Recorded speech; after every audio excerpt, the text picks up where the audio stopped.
Hi friends, welcome to the third video session. Today we will learn active and passive part 2.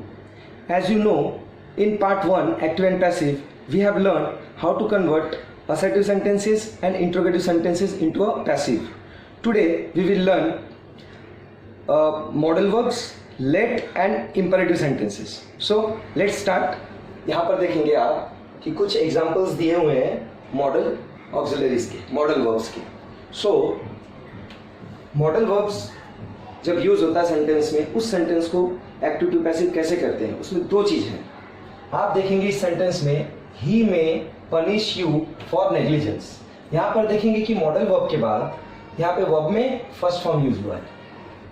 Second thing, इस sentence में देखेंगे you should have modal verb है, यहाँ पे मे modal verb है. You should have modal verb के बाद आप देखेंगे कि third form of the verb use हुआ है. तो जहां पर थर्ड फॉर्म यूज होगा और जहां पर फर्स्ट फॉर्म यूज होगा, वहां पे एक छोटा सा ट्रिक है. आप देखेंगे फर्स्ट फॉर्म जहां पे यूज हुआ है वहां पे पैसिव बनाते वक्त बी ई का यूज करेंगे, और जब मॉडल वर्ब का यूज हुआ है उसके बाद जब वर्ब का थर्ड फॉर्म है तो आप यूज करेंगे पैसिव बनाते वक्त बी मॉडल वर्ब के साथ. तो फर्स्ट ये सेंटेंस देखेंगे, ही में पनिश यू फॉर नेग्लिजेंस. तो सबसे पहले मैंने बोला था कि आपको देखना क्या है, सबसे पहले आपको एक्टिव है कि पैसिव है वो देखना है. ये एक्टिव है क्योंकि यहाँ पे वर्ब का थर्ड फॉर्म नहीं है और बी का यूज नहीं है. ये भी एक्टिव है क्योंकि यहाँ पर शुड हैव के बाद बीन नहीं है. इससे हम पहचान लेंगे कि एक्टिव है कि पैसिव है. तो फर्स्ट जो मैंने 5 पॉइंट्स बताए थे कि याद रखना है, तो फर्स्ट पॉइंट यहाँ पे क्लियर होगा कि एक्टिव है. सेकेंड क्या हमने कहा था कि सब्जेक्ट ऑब्जेक्ट जो है उसको सब्जेक्ट की जगह में लाना है. तो ऑब्जेक्ट पहचानेंगे कैसे? यहाँ पर ये है सब्जेक्ट, ये मॉडल वर्ब, ये वर्ब, और यहाँ पर देखेंगे यू फॉर नेग्लिजेंस. ये पार्ट ऑब्जेक्ट का है, लेकिन यहाँ पर डायरेक्ट ऑब्जेक्ट कौन सा है ये कैसे पहचानेंगे आप? तो हमेशा डायरेक्ट ऑब्जेक्ट जब बहुत बड़ा हो, कभी कभी एग्जाम में आता है काफी बड़े सेंटेंसेस आते हैं तो बच्चे को पता ही नहीं चलता, तो सारे ऑब्जेक्ट उठाकर सब्जेक्ट की जगह में लाते हैं तो रॉन्ग हो जाता है. तो वहां पे ध्यान देना है. whom और व्हाट से क्वेश्चन करेंगे इस पोर्शन से. ही में पनिश, वह पनिश कर सकता है. किसको? whom, आपको. तो ये जो आपको है, ये जो यू है, ये मेन जो ऑब्जेक्ट है इसको आपको लाना है सब्जेक्ट की जगह में यू. तो यू को लाएंगे यहाँ पर Y O U. You objective case से सब्जेक्टिव में आएगा तो वो यू ही रहेगा. यू फिर हेल्पिंग वर्ब में मॉडल यूज होगा. अच्छा, पैसिव में जब फर्स्ट फॉर्म होगा मॉडल के बाद क्या बताया था हमने? बी का यूज करेंगे. यू में बी, फिर नेक्स्ट स्टेप वर्ब का third form punished. You may be punished, verb का थर्ड फॉर्म के बाद by. You may be punished by he का him. अब यहां you may be punished by him for negligence. For negligence ये complete हुआ. Meaning क्या है? He may punish you for negligence.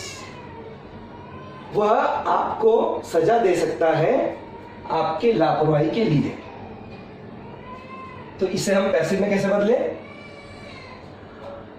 He may punish you, उनके द्वारा आपको पनिश किया जा सकता है आपके लापरवाही की वजह से. ये चेंजेस हो जाएंगे. अब हम सेकेंड सेंटेंस देखेंगे.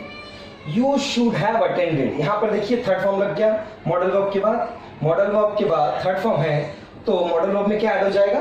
बीन. ये हमेशा याद रखना है. ये दो चीज याद रखना आपको, एक first form of the verb और third form of the verb after modal verb. यहां पर देखेंगे मेन ऑब्जेक्ट क्या है, जैसे कि आपको बताया था मैं, ये ऑब्जेक्ट पार्ट है, ये सब्जेक्ट है, ये मॉडल वर्ब है, ये वर्ब का थर्ड फॉर्म है. तो ऑब्जेक्ट में देखेंगे द क्लास और टुडे दोनों है. तो यहां से लाएंगे क्या? द क्लास लाएंगे या द क्लास टुडे, ये पूरा लिया जाएगा या फिर टुडे लिया जाएगा? ये बड़ा कंफ्यूजन होता है बच्चों के लिए. तो आप लोग ध्यान देंगे, जैसे कि मैंने बताया whom या what से क्वेश्चन करेंगे. यू शुड हैव अटेंडेड, कौन या क्या क्या अटेंड किया, सब्जेक्ट ने क्या अटेंड किया, what, the class. The class में क्या आएगा, सब्जेक्ट की जगह में, तो लिखेंगे द क्लास, द क्लास आ गया ऑब्जेक्ट से सब्जेक्ट की जगह में। शुड हैव बीन लग जाएगा, शुड हैव बीन के बाद वर्ब का third form attended by you, यहां पर आ जाएगा तो यू ही रहेगा, बाय यू टुडे। ये सेकेंड सेंटेंस। इस तरह से आप इसको चेंज कर सकते हैं, बहुत आसान है, इजीली आप फॉलो कीजिए जो मैं ट्रिक्स बता रहा हूं, या फर्स्ट लेक्चर में मैंने जो बताए थे 5 जो स्टेप्स याद रखने आपको। थर्ड भी देखेंगे, वी कैन टीच देम, तो यहां पर सिंपल है, subject, model, verb and object. Object क्या है, दे, देम का क्या हो जाएगा, दे कैन, मॉडल के बाद वर्ब का फर्स्ट फॉर्म है, मॉडल के बाद वर्ब का फर्स्ट फॉर्म है तो पैसिव बनाता हूं, इसमें बी ऐड हो जाएगा। They can be taught by us. इस तरह से हम मॉडल वर्ब वाले सेंटेंस को पैसिव में बदल सकते हैं, बहुत आसान है। इस दो चीज को ऐड कर लेंगे compare to first assertive sentence, तो जैसे चेंज किए थे वो 5 स्टेप्स हमेशा याद रहना चाहिए, और इसे ये 2 चीज हमेशा याद होना चाहिए। मॉडल वर्ब के बाद हम देखेंगे लेट, इंपेरेटिव और इन्फिनेटिव। यहाँ पर 3 एग्जांपल्स दिए हैं, तीनों एग्जांपल्स हम सीखेंगे। सो मॉडल के बाद हम देखेंगे लेट से जुड़ा हुआ, ही लेट्स मी गो होम। ये सेंटेंस सबसे पहले फिर से वही रूल कि आपको पता चलना चाहिए कौन सा टेंस है। He lets me go home, verb का यस फॉर्म है, लेट यहाँ पर मेन वर्ब है तो यस फॉर्म है, तो ये प्रेजेंट इंडेफिनिट टेंस है, सिंपल प्रेजेंट टेंस। तो सिंपल प्रेजेंट टेंस में एक्टिव टू पैसिव करते वक्त पैसिव में हेल्पिंग वर्ब क्या होगा, इज, एम, आर।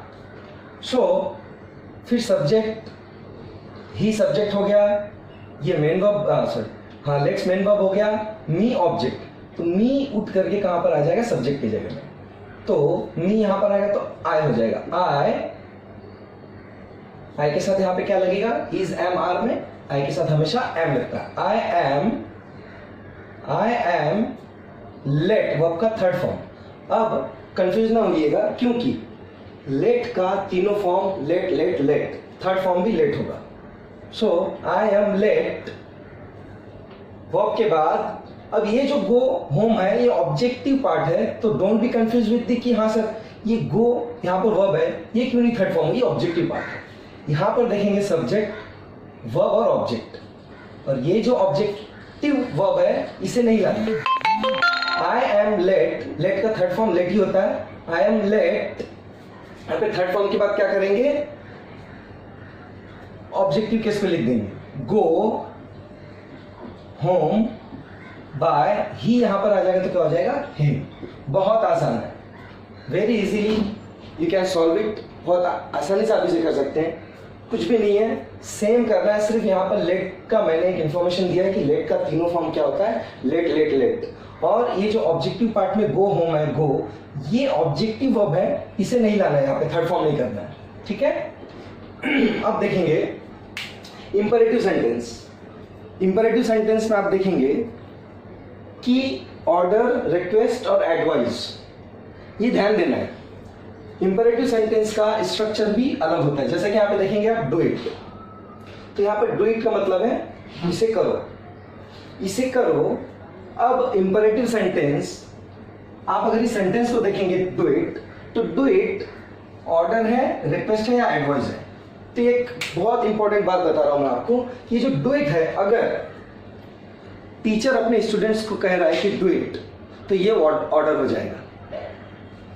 अगर स्टूडेंट अपने टीचर से कह रहा है डू इट, तो ये रिक्वेस्ट हो जाएगा।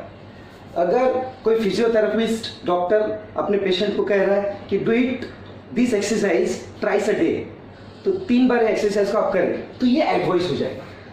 तो सेम चीज इंपेरेटिव में ऑर्डर, रिक्वेस्ट, एडवाइस हो सकता है। तो इसको करने के लिए अलग से एक फॉर्मूला है। ये फॉर्मूला के जरिए आप, और एक जो इंपॉर्टेंट थिंग मैं बताऊंगा कि कैसे पहचानेंगे कि ये इंपेरेटिव है। हमेशा वर्ब से शुरू होगा। इंपेरेटिव सेंटेंसेस हमेशा वर्ब से शुरू होगा, उसके जरिए आपको पता चल जाएगा कि इंपेरेटिव सेंटेंस है। तो इंपेरेटिव सेंटेंस जब भी आए तो ये फॉर्मूला याद रखिए, let plus object plus be plus verb का थर्ड फॉर्म। तो लेट, पहले लेट से शुरू करेंगे। लेट ऑब्जेक्ट है इट, लेट इट, फिर क्या यूज करेंगे, be, let it be, verb का थर्ड फॉर्म, डू का third form done, let it be done, do it, इसे करो, इसे किया जाए। पैसिव में कैसा होगा, इसे किया जाए। अब थर्ड वन देखेंगे, ओपन द डोर, दरवाजा खोलिए। तो यहां पर ओपन द डोर क्या है यहां पे, ऑब्जेक्ट। तो लेट से शुरू करेंगे, लेट द डोर, ऑब्जेक्ट के बाद आप देखेंगे be, let the door be, verb का third form, open, open the door, let the door be open. इस तरह से हम इंपेरेटिव सेंटेंस को एक्टिव टू पैसिव बदलेंगे। आपको दो चीज याद रखना है, पहचानेंगे कैसे, वर्ब के फर्स्ट फॉर्म, वर्ब से शुरू होगा, और ये फॉर्मूला आपको याद रखना है इंपेरेटिव के लिए। अब तक हमने assertive, interrogative, modal, let, imperative कर चुके हैं। अब देखेंगे इंफिनिटिव। इंफिनिटिव में हमेशा वर्ब के पहले टू आता है, to distribute, to open, to close, इस तरह से सेंटेंस में आपको मिलेंगे इंफिनिटिव में। तो एक्टिव में टू के साथ वर्ब में फर्स्ट फॉर्म आता है, ऐसे आप पहचान जाएंगे कि वो एक्टिव है। जो पैसिव बनाएंगे आपको वहां पर टू बी, बी लगा देने और वर्ब का थर्ड फॉर्म कर देना आपको। तो एक सेंटेंस देख लेते हैं, there are 500 books to distribute in this school. 500 किताबें इस स्कूल में वितरण करने हैं। तो इस सेंटेंस को जब आप बनाएंगे तो एक ही चीज ध्यान देना है, बहुत आसान है। देखिए, टू के बाद क्या है, डिस्ट्रीब्यूट, वर्ब का फर्स्ट फॉर्म मींस एक्टिव है, इससे आप पहचान जाएंगे कि एक्टिव वर्ड्स है। तो इसे पैसिव बनाते वक्त आपको कुछ नहीं करना, आसान तरीका है, सिंपल। इसे किस में बदल देना है, टू बी, वर्ब का third form, there are 500 books to be. अब देखिए, टू के बाद हमने क्या लगा दिए, बी, टू बी डिस्ट्रीब्यूटेड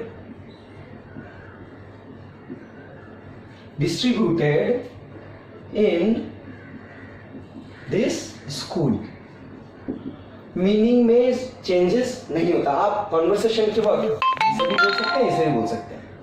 तो मीनिंग में कोई बदलाव नहीं है, सिर्फ और सिर्फ यहाँ पे third form of the verb और साथ में बी आप लगा देंगे। सेम सेकंड सेंटेंस देखिए और एक एग्जांपल बता देते हैं। There was nothing to do in office. Office में कुछ भी करने को नहीं था, ये मीनिंग है सेंटेंस का। तो आप पहचानेंगे कैसे एक्टिव है या पैसिव, टू डू, वर्ब का फर्स्ट फॉर्म है डू, टू के बाद तो इंफिनिटिव हो गया। तो आप क्या करेंगे, there was nothing to be लग गया, वर्ब का third form, to be, do का third form done, to be done in office. इस तरह से हम एक्टिव टू पैसिव बदल सकते हैं इंफिनिटिव को भी। यहां पर देखिए, अंडरलाइन कर दे रहा हूं, किस तरह से टू डिस्ट्रीब्यूट किस में बदल गया, टू बी डिस्ट्रीब्यूटेड। इतना ही चेंजेस करना है, इस तरह से इंफिनिटिव भी हो गया। तो हमने इन दो वीडियो में क्या क्या कवर कर लिया, assertive, interrogative, modal, let, imperative और इंफिनिटिव। सो वीडियो को बार बार देखिए अगर नहीं समझ में आता है, और जो भी एग्जांपल्स होमवर्क्स मैंने वीडियो के अंत में दिए हुए हैं, फर्स्ट वीडियो में, सेकंड वीडियो में भी अंत में आपको होमवर्क्स दिए जाएंगे, उसे कंप्लीट करके व्हाट्सएप ग्रुप में सेंड कर दीजिएगा। Thank you very much.